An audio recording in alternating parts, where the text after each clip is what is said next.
এই ধর, ক্যামেরার সামনে লাগা।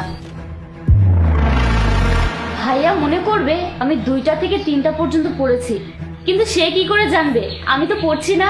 আর এখানে তো ভিডিও চলছে, কারণ সারা দিন সে আমার সাথে থাকে, শুধু 1 ঘন্টা আমাকে সময় দেয়, আর এই 1 ঘন্টা আমি বরবাদ করতে চাই না। ভাই শোন, একটুও নড়াচড়া করবি না, তাহলে ভাই আমাকে সন্দেহ করবে। এটা কোনো লাইভ ফুটেজ না, এখানে ভিডিও চলছে। আমি একটু তাড়াতাড়ি গিয়ে আমার বয়ফ্রেন্ডের সাথে দেখা করে আসি, ততক্ষণ প্লিজ তুই একটু সামলে নিস, ঠিক আছে?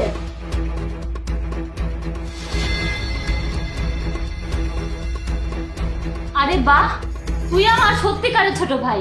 আজ তোর কারণে আমি আমার বয়ফ্রেন্ডের সাথে দেখা করতে পারলাম।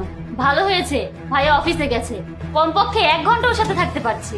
এখন থেকে প্রতিদিন 1 ঘন্টা ওর সাথে দেখা করব। যখন ভাইয়া 1 ঘন্টার জন্য অফিসে যাবে, তখন তো আমার জন্য সোনাই সোহাগা। সোনার সোহাগা না বোন, এখন তোর জন্য